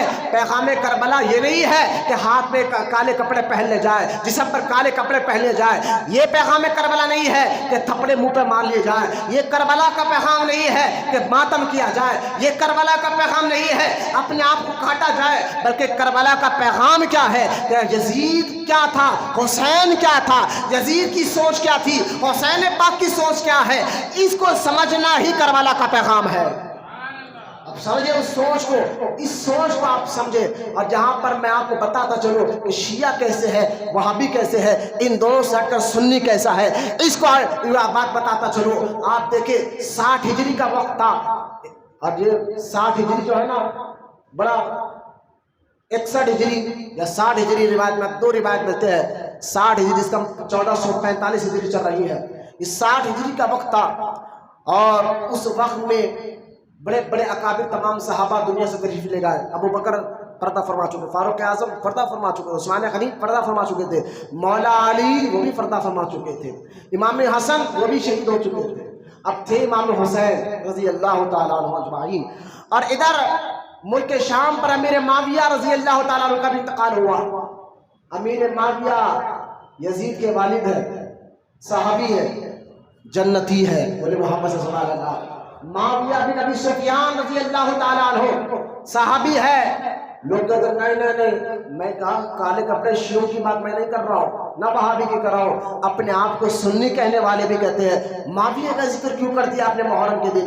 میں نے کہا حضرت معاویہ رضی اللہ تعالیٰ عنہ کا ذکر نہیں، ان کی حکومت غلط تھی، وہ چھین کر رہے تھے۔ میں نے کہا اگر یہاں دو سوال کا میں آپ کو جواب دیتا ہوں۔ پہلا سوال دیکھیے، شیعہ کہتے ہیں کہ حضور کے بعد مولا علی خلیفہ بننا چاہیے تھا، لیکن غلط ہوا ابو بکر بیٹھ گئے، غلط ہوا عمر بیٹھ گئے، غلط ہوا عثمان غنی بیٹھ گئے۔ آج یہ اعتراض کالے کپڑے والے کر رہے ہیں۔ میں نے کہا سنو، اگر حضور کے بعد ابو بکر کی خلافت غلط ہوتی، اللہ کرے واسمہ لحاظ میں کیا بہت آسان کا قضا، حضور صلی اللہ علیہ وسلم دنیا سے پردہ فرمائے ظاہری طور پر، اس کے بعد خلیفہ بنے ابو بکر رضی اللہ تعالیٰ عنہ، ابو بکر صدیق رضی اللہ تعالیٰ عنہ، اگر غلط ہوتی تو مجھے بتائے علی خاموش بیٹھتے؟ نہیں بیٹھتے، کہتے ہیں نہیں یہ غلط ہے۔ وہ کیا؟ میں نے کہا ان کا بیٹا حسین خاموش نہیں بیٹھا، کربلا کا واقعہ ہوا کیونکہ یزید غلط تھا، یزید کی حکومت غلط تھی، کئی صحابہ نے یزید کو خلیفہ مانا ہی نہیں تھا، لہٰذا یزید غلط تھا تو علی کا بیٹا حسین خاموش نہیں رہا اور کربلا کا واقعہ ہو گیا۔ ابو بکر صدیق کی خلافت غلط ہوتی تو حسین کے والد علی کیسے خاموش ہو جاتے؟ ارے بھائی کیا باتیں تم لگا رہے ہو؟ پہلے تو یہ دیکھے، اگر غلط ہوتا ابو بکر صدیق کی خلافت، غلط ہوتی حضرت عمر کی خلافت، غلط ہوتی عثمان غنی کی خلافت، تو مولا علی بات کرتے، امام حسن بات کرتے، امام حسین بات کرتے۔ ایک روایت نہیں ملتی ہے جہاں حضرت علی اور حسن حسین نے ان کی خلافت کو غلط کہا ہو، ایک روایت نہیں ملتی۔ یہ ہے سنی جو اعتدال پسند کرتا ہے، دونوں سے محبت کرتا، بولو یار سبحان اللہ۔ ایک روایت تو کالے کپڑے والے اعتراض کرتے نا شیعہ کہ ابو بکر غلط طریقے سے بیٹھ گئے، عمر غلط ہے۔ میں نے کہا غلط ہوتی تو علی ان کے پیچھے نماز نہیں پڑھتے، جن کے پیچھے علی نماز پڑھ رہا ہو، بولو یار سبحان اللہ۔ اگر غلط ہوتا تو حسین نے کربلا میں یزیدیوں کے پیچھے نماز نہیں پڑھی، کیونکہ غلط تھے وہ، یزید کے پیچھے حسین نے نماز نہیں پڑھی۔ کربلا کی تاریخ پڑھنے والوں دیکھو، 22,000 لوگ جماعت بنا کر نماز پڑھ لگے ہیں اور 72 لوگ خیمے میں نماز پڑھ لگے ہیں۔ لوگ کہتے ہیں اتنی بڑی تعداد 22,000 کا مجمع ایک جگہ نماز پڑھ لگا ہے، اور یہ حسین کیا کر رہے ہیں؟ کیونکہ آپ نے بتا دیا جو غلط ہے اس کے پیچھے نماز نہیں پڑھیں گے، تو یزیدیوں کے پیچھے حسین نے نماز نہیں پڑھ کر بتا دیا کہ یہ غلط ہے، اور مولا علی نے ابو بکر اور عمر اور عثمان کے پیچھے نماز پڑھ کر بتا دیا یہ سچے ہیں۔ بولے محبت سے سبحان اللہ۔ غلط ہے، آپ ہم کون ہوتے فیصلہ کرنے والے جب یہ فیصلے ہو چکے ہیں؟ صحابہ نے اس کو کر دیا ہے، اہل بیت نے فیصلے کر چکا ہے۔ آج 1400 سال کے بعد ابو بکر کی خلافت غلط کیسا ہو سکتی ہے؟ عمر کی خلافت غلط کیسا ہو سکتی ہے؟ عثمان کی خلافت، ارے کالے کپڑے والے ڈھونڈ مرو، آج تم یہ نئی نئی باتیں کر رہے ہو، ورنہ اہل بیت نے کبھی ان کی خلافت کا انکار نہیں کیا۔ بولنا سبحان اللہ۔ مولا علی نمازیں پڑھتے تھے ابو بکر کے پیچھے، بولتے تھے سبحان اللہ۔ فاروق اعظم کے پیچھے بھی پڑھتے تھے، عثمان غنی کے بھی پیچھے پڑھتے تھے۔ اب آئے جب یہ مولا علی کی بھی خلافت ختم ہوئی، امام حسن نے حسین کے بڑے بھائی، میں نے کہا اس سے تم امام حسین کا نام لیتے ہو، میں نے کہا ہم امام حسن کا بھی لیتے ہیں۔ جہاں حسین ہمارے امام ہے تو ان کے بڑے بھائی حسن بھی ہمارے امام ہے۔ ایک کو ماننا ایک کو چھوڑنا یہ شیعوں کا کام ہے۔ سنی سب سے محبت کرتا ہے، جن جن کا تعلق حضور سے ہے، جن جن کے تعلق حضور سے ہے، سنی سب سے محبت کرتا ہے۔ ہم کہتے ہیں امام حسین کے بیٹے امام زین العابدین، میں نے کہا بے شک حسین کا بیٹا بھی امام ہے، بولو نا سبحان اللہ۔ امام حسین کے بیٹے امام زین العابدین، میں نے کہا یقیناً، لیکن ہم آگے بڑھو، امام حسن کے بیٹے امام حسن مثنی بھی تو امام ہے۔ میں نے کہا یہ کیا ہے، تو کچھ کو مانو، کچھ کی اولاد کو مانو، کچھ کو نہ مانو، یہ تمہارا طریقہ ہے۔ میں نے پھر کہا نا، ہم حضور کی اہل بیت میں حضرت عباس کی بھی عزت کرتے ہیں، یہ حضور کے چاچا ہے۔ حضرت حمزہ کی بھی عزت کرتے ہیں، یہ بھی حضور کے چاچا ہے۔ آگے بڑھے، حضور کے خاندان میں اوپر چلے جائیں، ہم حضور کے دادا کو بھی عزت کہتے تھے، کہتے یہ بھی اہل بیت ہے۔ حضور کے دادا بھی حضور کے اہل بیت میں، حضور کے پردادا بھی حضور کے اہل بیت میں، حضور کے چاچا جو لوگ شرط ہے ایمان لانا، جو حضور کے خاندان میں ایمان لا وہ حضور کے اہل بیت۔ بولو محبت سے سبحان اللہ۔ حضور کی پھوپھی حضور کے اہل بیت سیدہ صفیہ، بولو نا سبحان اللہ۔ اور جو یہ تو خاندان اوپر دیکھ لے تو حضور کے والد یہ بھی اہل بیت، دادا یہ بھی اہل بیت، چاچا جو ایمان لائے شرط ایمان ہے، جو چاچا، کیونکہ کچھ چاچا ایمان نہیں لائے، کبیر حمزہ ایمان لائے یہ بھی اہل بیت، اور حضرت عباس چاچا حضور کے یہ بھی ایمان لائے۔ اوپر جائے حضور کے خاندان میں ہم ان کی بھی عزت کرتے ہیں۔ آگے بڑھے، حضور کی مقدس بیویاں بھی اہل بیت، بولنا سبحان اللہ۔ یہ کیسے ہو سکتا ہے کہ دادا پر دادا تو گھر والے ہو، بیٹے گھر والے ہو اور بیوی گھر والی نہ ہو؟ یہ کون کہتا ہے مولانا؟ یہ کالے کپڑے شیعہ کہتے ہیں کہ معاذ اللہ حضور کی بیویاں یہ اہل بیت سے نہیں ہے۔ میں نے کہا تم مانو، لیکن قرآن دیکھیں اہل بیت دو ہے، ایک قرآنی اہل بیت اور ایک حدیثی اہل بیت، بولنا سبحان اللہ۔ ایک قرآنی اہل بیت ہے، ایک حدیثی اہل بیت ہے۔ قرآنی اہل بیت وہ جن کے بارے میں جو قرآن سورہ احزاب میں اللہ تعالیٰ نے 13 آیت نازل فرمائی ہے، جس میں اللہ تعالیٰ نے حضور کی مقدس بیویوں کو اہل بیت کہا ہے۔ میں نے کہا یہ قرآنی اہل بیت ہے، اور حضور نے وہ آیت اترنے کے بعد باہر آئے حضور اپنے حجرے کے، ایک چادر اوڑھا اور اوڑھ کر فرمایا علی تو اس چادر کے نیچے آ جا، حسن تو بھی آ جا، حسین تو بھی آ جا، فاطمہ تو بھی آ جا۔ اب حضور نے دعا فرمائی اللہم ہؤلاء اہل البیت، یا اللہ یہ بھی میری اہل بیت ہے، بولا محبت سے سبحان اللہ۔ لہٰذا حضور کے مقدس بیویاں بھی اہل بیت اور اہل بیت حضور کی اولاد بھی، بولنا سبحان اللہ۔ حضور کے خاندان میں حضور کی اولاد مبارکہ بھی اہل بیت، کچھ کو ماننا کچھ کو چھوڑنا یہ شیعوں کا طریقہ ہے۔ آگے آپ دیکھیں تو لہٰذا ہم سنی سب سے محبت کرتا ہے، سب کی عزت کرتا ہے۔ اہل بیت میں کون کون آ رہے ہیں آپ کو بتا رہا ہوں۔ تو لہٰذا ابو بکر عمر اور عثمان کی خلافت اگر غلط ہوتی، میں نے کہا یہ کربلا کا پیغام ہے، سنو، تو پھر حضرت علی کے پیچھے نماز ہرگز نہیں پڑھتے۔ امام حسین نے پڑھی یزیدیوں کے پیچھے کربلا میں نماز کیوں نہیں پڑھی؟ کہ وہ امام حسین نے فکر دے دیا جو دین کی دھجیاں اڑا مذاق بنائے اس کے پیچھے نماز بھی مت پڑھو۔ یہ حسین نظام سے لے کر اٹھو، کربلا کا یہ پیغام لے کر اٹھو۔ اب یہاں تو یہ کالے کپڑے والوں کا جواب میں نے دے دیا۔ یہ خلافت وہی خلافت ہے جو حضور نے اشارے دے کر بتا دیا تھا، میرے بعد خلیفہ ابو بکر ہوگا، اس کے بعد عمر ہوگا، اس کے بعد عثمان ہوگا، اس کے بعد علی ہوگا۔ میں نے کہا یہ حضور نے پہلے اشارے دے دیے، ایک نہیں سینکڑوں حدیثیں اس کے اوپر ہے، کالے کپڑوں والوں کی بات میں نہ ہے۔ اب تو یہاں تک تو بات سیکھ تھی، لیکن اب کچھ لوگ ایسے ہیں جو اہل بیت کے آڑ میں صحابہ کو گالیاں دیتے ہیں۔ کہا نہیں معاویہ کا ذکر کیوں کر دیا؟ ان کی جو امیر المومنین امیر معاویہ غلط تھے۔ میں نے کہا خود امام حسن نے ان سے صلح کی، بولو یار سبحان اللہ۔ امام حسن نے خود جو ہے جن سے ہاتھ ملائے، بولو یار سبحان اللہ، وہ امیر معاویہ ہے۔ آپ نے یہ حدیث نہیں سنی جب امام حسن تھے نا چھوٹے سے، سرکار علیہ الصلوۃ والسلام نے حسن کو دیکھ کر فرمایا کہ یہ میرا بیٹا حسن ہے نا؟ بولے ہاں، کیونکہ ہمارے آقا ہمارے نبی کو اللہ تعالیٰ نے قیامت کا علم عطا فرمایا۔ بولے یار سبحان اللہ، غیب کی ہر بات اللہ کے بتانے سے نبی جانتے ہیں، قیامت تک کیا ہوگا اللہ کے بتانے سے نبی جانتے ہیں۔ علم غیب اللہ تعالیٰ نے ہمارے نبی کو دیا ہے، اور اس عنوان پر میں نے کئی الحمدللہ بیانات کی ہے، انٹرنیٹ پر موجود ہے۔ لیکن میں آپ کو کہہ رہا ہوں، اپنے آپ کو سنی کہنے والوں حضرت معاویہ کو گالیاں دے رہے ہیں، ذرا کربلا کا پیغام لے کر اٹھو۔ سنی دونوں سے محبت کرتا ہے، اہل بیت اور صحابہ سے۔ حضرت معاویہ بھی سنی، حضرت معاویہ صحابی ہے، کاتب وحی ہے، اس امت کے ماموں ہے۔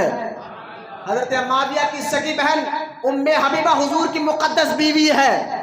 میں کیا تم نے بندر بات کہی ہے اور اپنے آپ کو سنی کہہ رہے ہو؟ اور حضرت معاویہ کی شان میں بہت زیادہ ہو رہا ہے، یہ بہت زیادہ۔ میں معاذ اللہ میں مقام و مرتبے کی بات نہیں کر رہا ہوں، ذرا رتبے کی اگر بات آ جائے تو یہ بھی بات میں کلیئر کر دوں، کیونکہ بیان ریکارڈ رہا ہے۔ اگر رتبے کی بات آ جائے تو حضرت علی میں، حضرت علی اور حضرت معاویہ میں اگر آپ کہیں گے مولانا معاویہ رضی اللہ تعالیٰ عنہ جس نے مولا علی سے جنگ کی ہے، کی ہے، غوث پاک کو پڑھو۔ غوث پاک کیا کہتے ہیں؟ صحابہ کی آپس کے لڑائی میں تم خاموش رہو۔ بولنا سبحان اللہ۔ یہ پیروں کے پیر غوث پاک کی رہے اپنی کتاب غنیۃ الطالبین میں، صحابہ کے آپس کے لڑائی میں تم خاموش رہو، تمہیں بولنے کی اجازت نہیں ہے، تمہیں کچھ کرنے کی اجازت نہیں ہے۔ لیکن کہا غوث پاک سے حضور لیکن حضرت معاویہ مولا علی میں جو جنگ ہوئی اتنا تو بتا دیجئے حق پر کون تھا؟ تو غوث پاک فرماتے حق پر علی ہے۔ بولنا سبحان اللہ، حق پر تو علی ہے۔ اب رہا یہ تو سمجھ کہ حق کس کے ساتھ تھا؟ علی کے ساتھ۔ حق کس کے ساتھ تھا؟ سب مل کر وہ حق کس کے ساتھ تھا؟ لیکن ہمیں اس جنگ میں کیا ہوا؟ فلاں صحابی علی سے کیوں لڑے، اما عائشہ علی سے کیوں لڑے؟ خاموش رہو، تمہیں بولنے کی اجازت نہیں ہے۔ یہ میں نہیں، غوث پاک کہہ رہے ہیں، جن کی تم گیارہویں کرتے ہو، جن کے گھروں پہ جھنڈے لگاتے ہو، جن کی اولاد ہونے کا دعویٰ کرتے ہو، وہ غوث پاک فرماتے ہیں خاموش رہو، تمہیں کچھ بولنے کی اجازت نہیں ہے۔ کیوں؟ کیونکہ ان دونوں سے اللہ راضی ہو چکا ہے۔ بولنا سبحان اللہ، دونوں سے اللہ راضی ہو چکا ہے، اور جس سے اللہ راضی ہو چکا ان کی غلطیوں پہ تم بات نہیں کر سکتے۔ ارے جس سے اللہ راضی ہو جائے، معاویہ سے راضی ہو گیا، میں نے کہا قرآن کی آیت نہیں پڑھی، سورہ حدید میں اللہ نے فرمایا کُلًّا وعد اللہ حسنا، اے حبیب جو مکہ فتح ہونے سے پہلے تجھ پر ایمان لائے وہ بھی ہمارے محبوب ہے، اور جو مکہ فتح ہونے کے بعد ایمان لائے وہ بھی ہمارے محبوب ہے۔ لیکن اللہ آگے ارشاد فرماتا ہے کُلًّا وعد اللہ حسنا، حبیب میں دونوں ہے تو ہمارے محبوب ہے، لیکن ہم سب سے جنت کا وعدہ کر چکے ہیں۔ بولیے محبت سے سبحان اللہ۔ بات سمجھیے آج کربلا کے پیغام کو۔ لہٰذا آج حضرت معاویہ کو گالیاں دینے والے، تو میں نے کلیئر بات ایک کر دی کہ جو جنگ ہوئی ہے آپس میں صحابہ میں وہ حق پر علی ہے، یہ بات۔ اور دوسرا کہ میں مقام مرتبے کی بات نہیں کر رہا ہوں۔ اگر مجھ سے پوچھے کہ مولانا ذرا یہ تو بتائیے حضرت معاویہ میں حضرت علی میں دونوں میں افضل کون ہے، دونوں میں رتبے والا بڑا کون ہے، تو میں کہتا ہوں سنیں، میں نہیں سارے علماء کہتے ہیں حضرت معاویہ حضرت علی میں بڑے پوچھتے ہو، علی تو بہت دور کی بات ہے۔ ارے بولو صحابہ سبحان اللہ، مولا علی تو بہت دور کی بات ہے، حضرت معاویہ امام حسین کے بھی برابر نہیں ہے۔ بولا محبت سے سبحان اللہ۔ یہ اہل سنت کا اعتدال میں آپ کو بتا رہا ہوں، یہ اہل سنت کا عقیدہ آپ کو بتا رہا ہوں۔ یہاں میں جو بات حدیث سنانے جا رہا ہوں، رتبے کی بات نہیں کر رہا ہوں، وہ بھی صحابی ہے، یہ آپ کو سمجھانا چاہتا ہوں۔ حضرت معاویہ رضی اللہ تعالیٰ عنہ جن کے بارے میں سرکار نے پہلے فرمایا تھا یہ میرا بیٹا حسن، بولنا سبحان اللہ، غیب دا نبی، غیب کی خبریں دینے والا نبی، کل کیا ہونے والا حضور بتا دیتے تھے، ماں کے پیٹ میں کیا حضور بتا دیتے تھے، بارش کب ہوگی حضور بتا دیتے تھے، قیامت کب آئے گی حضور نے یہ بھی بتا دیا ہے، فتنے کیا کیا ہو گئے بتا دیا ہے۔ ابھی تو حسن دودھ پیتے بچے ہیں، سرکار نے امام حسن کو دیکھ کر فرمایا تھا کہ میرا بیٹا حسن مسلمانوں کے دو گروہ میں، دونوں گروہ کیا ہو گئے؟ ایمان والے ہو، کیا ہو گئے؟ ایمان والے کیا ہو گئے؟ سرکار کے حدیث میں غور کرے، مسلمانوں کے دو گروہ میں میرا بیٹا حسن فیصلہ کرے گا۔ صلح کرے گا۔ اب بولے نہیں مولا علی سے معاویہ نے کیوں لڑا تھا؟ میں نے کہا وہ مسلمان ہے، یہ حدیث بتا رہی ہے، کیونکہ اس جنگ کے بعد امام حسن 6 مہینے خلافت سنبھالے، اس کے بعد امام حسن نے امیر معاویہ سے صلح کی۔ بولنا سبحان اللہ، امیر معاویہ سے صلح کی۔ حضور نے پہلے کہا تھا میرا بیٹا حسن مسلمانوں کے 2 گروہ میں صلح کرائے گا، میں نے کہا یہ حدیث پوری ہوئی ہے۔ امام حسن نے حضرت معاویہ سے ہاتھ ملا کر کہہ دیا کہ معاویہ کی جو سلطنت ہے وہ بھی غلط نہیں ہے۔ اور یاد رکھے رتبے میں جس طرح حسین ہے اسی طرح رتبے میں ان کے بڑے بھائی حسن ہے۔ جہاں بڑے بھی ہیں تو بڑے رشتے میں بھی بڑے ہیں، رتبے میں بھی حسین سے بڑے حسن ہے، رشتے میں بھی بڑے بھائی حسن ہے امام حسین سے، اور رتبے میں بھی بڑے بھائی حسن ہے۔ اور میں نے کہا معاویہ رضی اللہ تعالیٰ عنہ بڑی چرکا ہو گئی۔ میں نے کہا یہ کیوں چرکا لگا؟ نہیں یہ آپ نے 10 محرم کے مہینے میں معاویہ کا ذکر نہیں، ان کا بیٹا۔ میں نے کہا بیٹا کیا ابا کیا تھے؟ صحابی ہے، کاتب وہی ہے۔ میں نے خاموش ہوں کے خلاف کچھ نہیں بولنا، نہیں یہ غلط ہے۔ میں نے کہا غلط ہے تو پھر حسن نے ہاتھ کیوں ملایا؟ یہ بات سمجھے آپ؟ امام حسن نے صلح کیوں کیا؟ اگر عادت معاویہ غلط ہوتے تو علی کا بیٹا حسن کبھی ان سے صلح نہیں کرتا۔ بات سمجھیے آپ نے یہ کیوں؟ میں نے نہیں اگر آپ کہیں گے نہیں مولانا اس وقت معاویہ کے پاس فوج تھی، پیسہ تھا، لہذا علی کے بیٹے حسن نے ڈر کر، میں نے کہا یہ ڈر ہوتا ہی نہیں اہل بیت میں، بولنا سبحان اللہ، ڈر کر ہاتھ ملایا۔ میں نے کہا غلط کہہ رہے ہو، اگر ڈر کر ہاتھ ملانا علی کے بچوں کا کام ہوتا تو علی کا بیٹا حسین کربلا میں 22,000 کے سامنے جم کر نہیں کھڑا ہوتا۔ علی کا بیٹا حسین نے بتا دیا ہم تعداد کو نہیں دیکھتے، حق کو دیکھتے ہیں، سچ کو دیکھتے ہیں۔ بھائی آپ اور ہم نہیں ہے جو گٹ مٹ کر لے، جھوٹ کو سچ، سچ کو جھوٹ ملا دے، جس کے پاس فوج طاقت دیکھی اس کے سامنے جھک جائے، وہ علی کا بیٹا حسن اور حسین ہے، جن کے بارے میں حضور نے کیا کہا تھا؟ حضور نے کیا کہا تھا؟ جب بی بی فاطمہ امام حسن امام حسین کو پکڑ کر حضور کی بارگاہ میں لائی اور لا کر کہتے یا رسول اللہ یہ میرے بیٹے حسن حسین کو کچھ دیجئے، سبحان اللہ، میرے بیٹے حسن اور حسین کو کچھ دیجئے۔ حضور سے مانگا، کسے مانگا؟ حضور سے مانگا فاطمہ نے، یہ حسن حسین کو کچھ دیجئے۔ لوگ کہتے نہیں اللہ سے مانگو، حضور سے نہیں مانگنا۔ میں نے کہا وہاں پہ خاموش بیٹھ جا، یہ جو عشق آیا نا اہل بیت سے آیا ہے، اللہ کی عطا سے حضور دیتے ہیں، تبھی تو خاتون جنت نے مانگا نا یہ میرے بیٹے حسن کو، یہ میرے ارے کچھ پیسے منانا تھے، پیسے مانے نہیں بھائی، پیسے کی بات تھی نہیں، درہم کی بات تھی نہیں کہ پیسہ مانگا اور درہم۔ ذرا حدیث تو پورے پڑھ کر سنا، کہا خاتون جنت، کون خاتون جنت؟ وہ طیبہ، طاہرہ، عابدہ، زاہدہ، جن کے بارے میں حضور فرماتے ہیں فاطمہ تم منی، فاطمہ میرا ٹکڑا ہے۔ وہ فاطمہ جب قیامت کے دن میدان حشر سے جائے گی، ایک آواز دینے والا اللہ کے حکم سے آواز دے گا، لوگوں آنکھوں کو نیچے کر لو، نبی کی بیٹی فاطمہ جا رہی ہے۔ یہ خاتون جنت جو تمام جو ہے نا جنتی عورتوں کی سردارہ ہے، وہ فاطمہ خاتون جنت۔ کیا دین نہیں جانتی تھی اللہ سے مانگنا؟ میں نے کہا یہ رسول سے مانگ رہی، بولنا سبحان اللہ۔ کہا یا رسول اللہ کچھ دیجئے۔ سرکار نے امام حسن کو دیکھا اور دے کر کہا قریبا بیٹے یہ درہم لے لے، پیسہ نہیں دیا، درہم نہیں دیا۔ حدیث سنے، حضور نے فرمایا کہ حسن کو میں نے اپنا علم دیا، حسن کو میں نے اپنا، ذرا توجہ سے سننا بات آگے سمجھاتا ہوں، حسن کو میں نے اپنا علم دیا، علم، اور حسین کو دے کر فرمایا حسین کو میں نے اپنی طاقت دی۔ بولنا محبت سے سبحان اللہ۔ اب سمجھے کربلا میں حسین کے پاس طاقت آئی کہاں سے؟ حضور نے دیا تھا، حسین کو اپنی شجاعت دی۔ حسن بہت برداشت کرنے والے تھے، بہت صبر کرنے والے تھے۔ میں نے کہا یہ حلم کیا ہے؟ برداشت کو کہتے ہیں۔ حلم کس کو کہتے ہیں؟ برداشت کرنا، صبر کرنا۔ اب دیکھیں صفت حلم کی صفت کیا ہے؟ ارے یار تیرے دل میں بہت صبر ہے، تو بہت صبر کرتا۔ حلم کی صفت سینہ ہے۔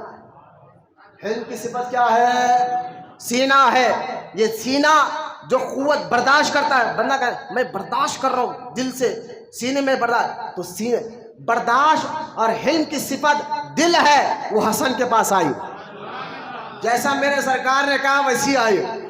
اور شجاعت طاقت کی صفت پیر ہے، بندہ باطل کے سامنے جتنا مضبوطی سے کھڑا ہو جائے، پہاڑ بھی اس کے سامنے چیرا ریزہ ریزہ ہو جائے، لیکن جس کے سامنے حسین ہو، وہ حسین پاک کو حضور نے فرمایا میں نے حسین کو اپنی شجاعت عطا فرمائی ہے، وہ صفت بھی ان کے اندر دونوں کی اتری ہے، سینہ حسن بنا۔ اس لیے حضور فرماتے ہیں، حضرت ابوبکر صدیق فرماتے ہیں اور صحابہ فرماتے ہیں، ہم حضور کے جانے کے بعد، دنیا سے جانے کے بعد حضور کو دیکھنا چاہتے تو ہم حسن حسین کو سامنے دے کر کھڑے جاتے، کیونکہ سر سے لے کر سینہ ہو بہو حضور کی طرح تھا امام حسن کا، اور سینے سے لے کر پیر ہو بہو حضور کی طرح تھا امام حسین کا۔ مجھے بتائے یہ علی کے بیٹوں میں کوئی غلطی کیوں ہوگی؟ بظاہر حضرت معاویہ سے امام حسن نے صلح کی، یہ صلح بتا رہا ہے معاویہ کی سلطنت بھی اہل بیت کی نظر میں غلط نہیں تھی۔ بولے آپ کہہ کہ لڑائی کیوں ہوئی؟ میں نے کہا کرسی کے لیے نہیں ہوئی۔ بولا نا سبحان اللہ۔ معاویہ اور حضرت علی میں جو جنگ ہوئی ہے نہ کرسی کے لیے ہوئی ہے نہ خلافت کے لیے ہوئی ہے، بلکہ وہ جنگ صرف اور صرف عثمان غنی کے قتل کے بدلے میں ہوئی ہے۔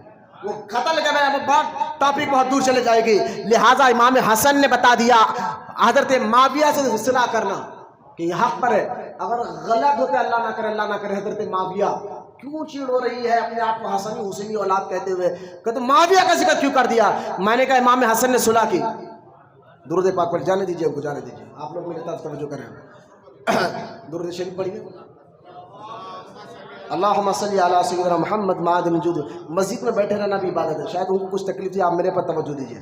مسجد میں بیٹھے رہنا عبادت ہے، یار گھنٹوں روٹیوں پہلوانوں کے ساتھ بیٹھ جاتے ہیں لوگ، سود خوروں کے ساتھ بیٹھ جائے، ہوٹلوں میں 4 گھنٹے بیٹھتے ہیں، تب بے چینی نہیں ہوتی۔ مسجد میں بے چینی نہیں ہونا چاہیے۔ اللہ کے گھر میں جتنی دیر نماز کے انتظار میں آپ بیٹھیں گے عبادت ہے۔ آپ سنیں، میں ایک شک کو دور کرتے بات ختم کرتا ہوں۔ حضرت معاویہ رضی اللہ تعالیٰ عنہ ایک بار امام حسین، یہ کہتے نا اپنے آپ کو حسن حسین کہتے تھے، نہیں معاویہ کا ذکر کر دیا۔ میں نے کہا یہ خارجیت نکالو، محبت دونوں سے کرو، صحابہ اور اہل بیت سے کرو۔ امام حسین کے پاس ایک شخص آیا غریب تھا، حضور کچھ دے دیجئے، بہت پریشان ہو۔ امام حسین نے فرمایا اس روایت کو سرکار سیدنا علی حجبیری حضور داتا گنج بخش لاہوری نے لکھا۔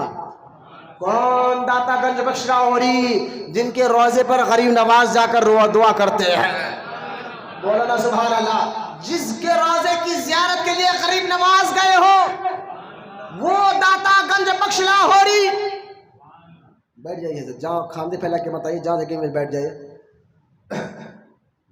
اس طرح کھاندے پھیلاتے جانا منع ہے احادیث میں، یہی حسینیت ہے۔ یزید دھجیہ اڑا رہا تھا دین کی، حسین نے کہا نہیں اڑا سکتا، یہ نانا کا بنا ہوا دین ہے۔ بات سمجھیے، آپ دیکھیں داتا صاحب قبلہ، اس روایت سے اندازہ ہوگا کہ حضرت معاویہ اور اہل بیت میں محبت کیسی تھی۔ لہذا داتا صاحب لکھتے ہیں امام حسین کے پاس غریب آیا، آ کر کہنا حضور پیسے نہیں ہے، کچھ مدد کر دیجئے۔ امام حسین رضی اللہ تعالیٰ نے فرمایا ٹھہر جا، میرے پیسے۔ کیا جملہ ہے، غور کرنا جملے پر، مسلمان نوجوان بچے بھی غور کرے۔ آج کل ایسے پیر بھی مارکیٹ میں پھر رہے جو معاویہ رضی اللہ تعالیٰ عنہ کو گالیاں دے رہے ہیں، ان سے کوئی صلاح نہیں۔ آپ بتائیں ایک مرید پیر سے محبت کرتا کیوں ہے، پیر کی عزت کرتا کیوں ہے؟ کیونکہ پیر کے ذریعے اللہ رسول ملتے ہیں۔ میں نے کہا اللہ رسول ملتے کب ہے؟ تو صحابہ اور اہل بیت کے ذریعے ملتے ہیں۔ جو صحابہ اہل بیت کا گستاخ وہ پیر کہے گا۔ آپ مرید بنے کس لیے تھے پیر کے؟ وہ ہاتھ چوم کیوں رہے تھے، پیر کیوں چوم رہے تھے؟ پہلے اللہ کے لیے۔ میں نے کہا یہ محبت بھی اللہ کے لیے بتا رہا ہوں۔ آپ غور کریں، حضرت معاویہ رضی اللہ تعالیٰ کے دور میں بات ہے، امام حسین کے پاس غریب آ کر کہتا ہے حضور کچھ دیجئے، غریب کو کچھ نہیں ہے۔ امام حسین نے فرمایا ٹھہر جا، میرے پیسے راستے میں۔ بولنا سبحان اللہ۔ اور وہ پیسے 50,000 درہم آئے، بھیجا کس نے؟ معاویہ رضی اللہ تعالیٰ عنہ نے۔ اور جملہ دیکھے، اگر غلط ہوتا حسین پاک کی نظر میں حضرت معاویہ کی حکومت غلط ہوتی تو آپ آواز بھی اٹھاتے، علی کا بیٹے ڈرتے نہیں، خاموش چپک کے نہیں بیٹھ جاتے. ارے بولو یار سبحان اللہ. علی کے بیٹے ہیں، علی کے. ارے علی کا ایک بیٹا ہزاروں پر بھاری ہوتا، ہم نے تاریخ پڑھ کر دیکھی ہے. وہ دین کے خلاف کب برداشت کر سکتا؟ لہذا سنا دو گستاخ. اعلی حضرت کے بھائی مولانا حسن رضا خان علی رحمۃ رضوان نے کیا خوب فرمایا، سنا دو گستاخ بدین کو اے حسن، یوں بیاں کرتے ہیں سنی داستان اہل بیت. اہل بیت کا مقام کیا ہے؟ حضرت معاویہ کا مال آیا 50,000 درہم. امام حسین نے کہا نا میرا مال راستے میں. یہ حضرت معاویہ امام حسن امام حسین کو سال میں ایک بار نذرانے بھیجا کرتے تھے، مہینے میں بھی بھیجا کرتے تھے. وہ نذرانے کو امام حسین نے اپنا کہا اور بتا دیا میری نظر میں معاویہ کی حکومت بھی غلط نہیں ہے. جب بیٹا بیٹھا تب بتایا یزید ہے کیا. بیٹا بیٹھا، لوگ وہاں بھی کہتے ہیں، عمران یہی کہتا ہے جو آج کل لوگ فالو کر رہے ہیں عمران کو، کوٹ پینٹ ٹائی لگا کر فلاں آیت نمبر یہ، فلاں حدیث نمبر یہ. میں نے کہا یہ آیت نمبر حدیث نمبر اس کے باتوں میں مت آ کر ان کو خراب مت کرو، اپنے ایمان اور عقیدے کو خراب مت کرو. وہ کہتا ہے امام حسین رضی اللہ تعالیٰ عنہ تنہا تھے، بیوی بچوں کو اور اپنے بھانجے بھتیجوں کو لے کر قتل ہو گئے. ان کو جانے کی ضرورت کیا تھی؟ کیوں گئے؟